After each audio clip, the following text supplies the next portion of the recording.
Welcome to YouTube channel in green education.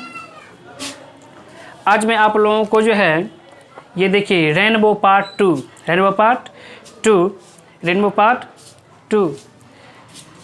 जो 12th का है 100 मार्क्स इंग्लिश। ये आपका जो है 100 मार्क्स इंग्लिश बिहार बोर्ड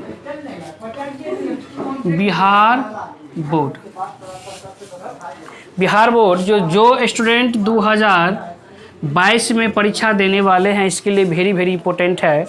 आज जो है 5वां लेसन है आपका एन एपिटॉप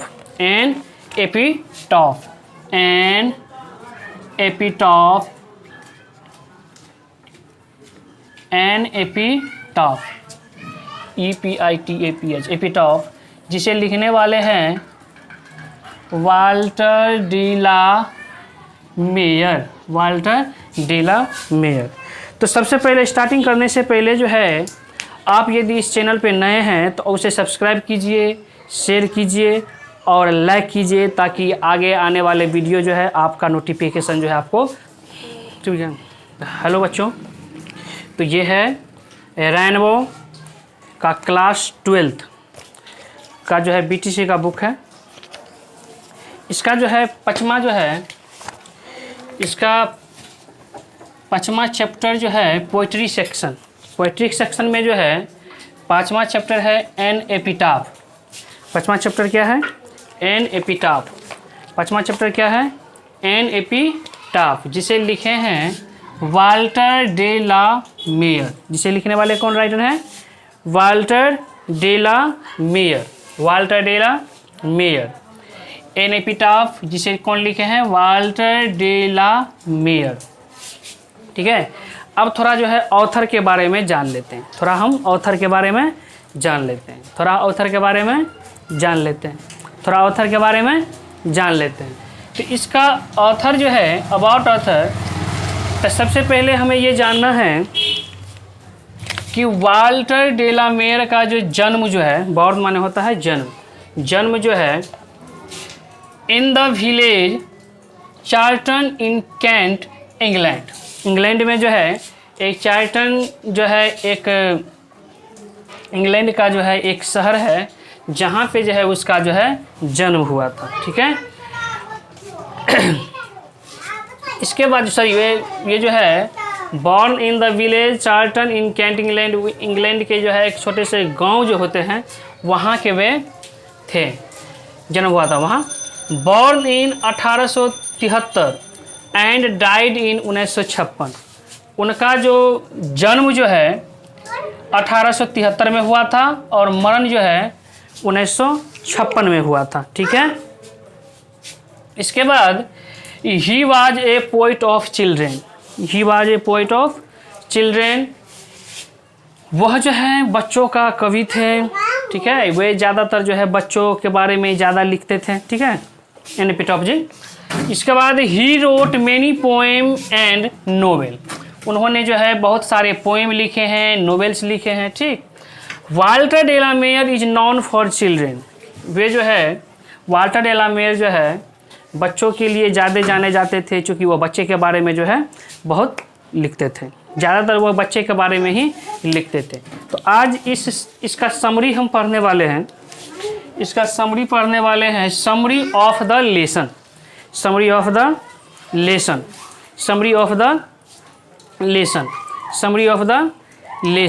अब इसका समरी हम पढ़ेंगे, एन एपिटॉफ जी का जो है समरी हम पढ़ेंगे। तो इसमें क्या दिया हुआ है कि an epitaph is a beautiful short poem written by Walter de la Mare. An epitaph is a beautiful short poem written by Walter de la Mare. An epitaph जो है एक छोटा सा कविता है जो वाल्टर डेला मेयर के द्वारा लिखा गया है। ठीक है, इसके बाद जो है द पोएट टेल्स माने होता है कहना। यहाँ पर प्रेजेंट इंडेफिनिट टेंस है। तो कवि जो है कहते हैं, अस माने हम लोगों को, कवि जो है हम लोगों को कहते हैं अबाउट अ लेडी, अबाउट ओ लेडी। अबाउट माने होता है के विषय में, माने एक लेडी के विषय में हम लोगों को कहते हैं। Who lies in the tomb, who lies in the tomb, जो कब्र में पड़ी है, जो कब्र में पड़ी है। टॉम्ब माने होता है कब्र, याद रखिएगा TOMB, टॉम्ब माने क्या होता है, कब्र होता है। टॉम्ब माने क्या होता है, कब्र होता है, जो कब्र में पड़ी है। अब आगे बोलते हैं क्या, she was the most beautiful lady that ever born in the west country. कवि कहते हैं क्या कि मैंने मोस्ट सुपरलेटिव डिग्री पढ़ाए थे, उस समय आपको बताए थे मोस्ट जो है सुपरलेटिव डिग्री है। यहाँ पर मोस्ट ब्यूटीफुल का मतलब हो गया उचित से भी ज़्यादा सुंदर, माने बहुत ही एक्सेस सुंदर, ठीक है। तो she was the most beautiful lady that ever born in the west country. कवि कहते हैं she was the most beautiful lady, कि माने वह लेडी जो थी, वह औरत जो थी बहुत ही ज़्यादा सुंदर थी, बहुत ही एक्सेस सुंदर थी। That ever born in the west country, उन्होंने ये भी यहाँ तक बता दिए कि उनके जैसा जो है पश्चिमी देश में कोई जन्म ही नहीं ली थी। अब सोचिए ये कितनी सुंदर थी कि कवि जो है NP टॉप जी जो है, NP टॉप जी ऐसा बोलते हैं कि she was the most beautiful lady that ever born in the west country, कि माने वह इतनी सुंदर थी जो वेस्ट कंट्री में, पश्चिमी देश में भी ऐसा कोई जन्म ही नहीं ली थी। इससे आप अंदाज़ा लगा लीजिए कवि जो है कितना अच्छा बात उनके बारे में बता रहे हैं, ठीक है। इसके बाद कहते हैं बट हर ब्यूटी वेनिसेज, लेकिन क्या होता है, लेकिन ब्यूटी माने हर ब्यूटी माने उसकी जो ब्यूटी माने यहाँ पर हो जाएगा सुंदरता, उनकी जो सुंदरता जो थी वेनिसेज हो जाती है, समाप्त हो जाती है। वेनिसेज माने याद रखिएगा समाप्त होना, यहाँ पर हम लिख देते हैं वेनिसेज VANISHES। वेनिसेज माने होता है गायब होना या समाप्त होना, याद रखिएगा। बट हर ब्यूटी वेनिसेज माने लेकिन उनकी जो सुंदरता जो है वेनिसेज हो जाती है, गायब हो जाती है। कब, वेन शी डाइज, जब वह मर जाती है, जब वह मर जाती है तब उनकी सुंदरता समाप्त हो जाती है।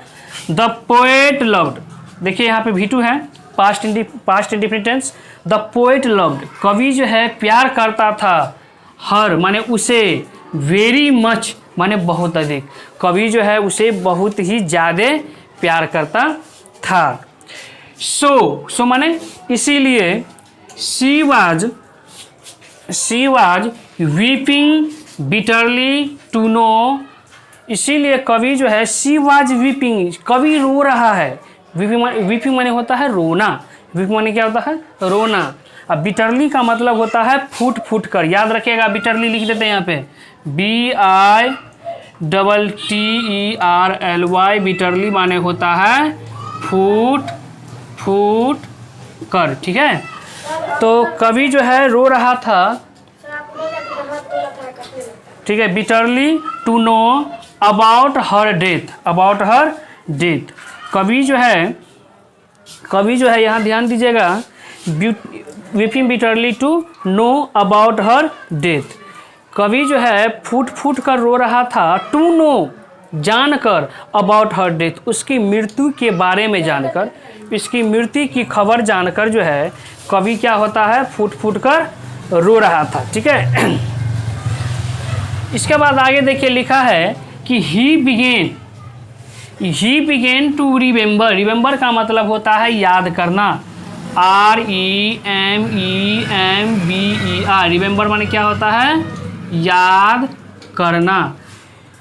तो देखिए यहाँ पे he began to remember their past, वह क्या होता है, पास्ट माने होता है गुजरा हुआ समय। तो कवि जो है अपना पास्ट को जो है याद करके जो है वह मतलब he began to remember their past, वो अपना जो है बीता हुआ समय को जो है याद करता है, ठीक है। इसके बाद आगे देखिए लिखा हुआ है क्या कि ही यूज्ड, देखिए यहाँ पे लिखा है ही यूज्ड टू, हम आप लोगों को जो है ग्रामर में बताए थे यूज्ड टू का प्रयोग, हम आप लोगों को बताए थे। हम आप लोगों को जो है यूज्ड टू के बारे में जो है हम आप लोगों को बताए थे कि यूज्ड टू, ध्यान दीजिएगा, बताए थे यूज्ड टू का प्रयोग क्या होता है। तो पास्ट में आदत बताने के लिए, हैबिट बताने के लिए जो है यूज्ड टू का प्रयोग किया जाता है। जैसे देखिए, I used to walk in the morning, भाई सवेरे में जो है टहला करता था। Mahatma Gandhi used to get up early, Mahatma Gandhi जो सवेरे जागा करते थे। I used to go to school, मैं स्कूल जाया करता था। मन इस टाइप से आदत हैबिट के लिए। तो यहाँ पे देखिए कवि को भी कुछ हैबिट था। क्या हैबिट था? कवि को क्या हैबिट था? तो यहाँ पे कवि को हैबिट बता रहे हैं, लिखा है कि ही यूज्ड, ध्यान दीजिएगा, he used to sit beside. Beside का मतलब होता है बगल में। बगल में क्या होता है? बगल में, बगल में। He used to sit beside her tomb, कवि क्या करता था? उसके बगल में जो है बैठा करता था, ठीक है ना, आदत था उसका। और आगे लिखा हुआ क्या है? ही फील्स, फील माने होता है महसूस करना। फील माने क्या होता है? महसूस करना। तो वह महसूस करता है कि आफ्टर हिज डेथ, उसकी मृत्यु के बाद, उसकी मृत्यु के माने क्या? वह खुद अपने बारे में बोल रहा है कि उसकी मृत्यु के बाद जो है नोबडी विल रिमेंबर हर, उसकी मृत्यु के बाद जो है उसे कोई याद नहीं करेगा। जाहिर सी बात है, कोई कितनों सुंदर रहे, कितनों भी ब्यूटीफुल रहे, कितनों अच्छी रहे, एक न एक दिन जो है उसकी सुंदरता क्या हो जाएगी? समाप्त हो जाएगी। एक न एक दिन उसकी सुंदरता क्या हो जाएगी? समाप्त हो जाएगी। तो कभी भी वहाँ पे जो है यही बात बता रहे हैं, जो जब वो मर जाएगा, अभी मान लीजिए हम जिंदा है तो उसको याद कर रहे हैं, जब हम भी नहीं रहेंगे तो नोबडी विल रिमेंबर हर, तो उसे कोई भी याद नहीं करेगा। एक बार फिर से रिवीजन करा देते हैं। An epitaph is a beautiful short poem written by Walter de la Mare. An epitaph जो है एक छोटा सा कविता है जो वाल्टर डे ला मेयर के द्वारा लिखा गया है। The poet tell us about a lady who lies in the tomb, she was the most beautiful lady that ever born in the west country. माने कवि जो है एक औरत के बारे में कहता है हम लोगों को कि वह जो है ना, जो कब्र में पड़ी है, she was the most beautiful lady, वो बहुत ही सुंदर, ज़्यादा सुंदर थी। She was the most beautiful lady that ever born in the west country, वो इतनी सुंदर थी जो वेस्ट कंट्री में कोई ऐसा जन्म ही नहीं लिया हुआ था।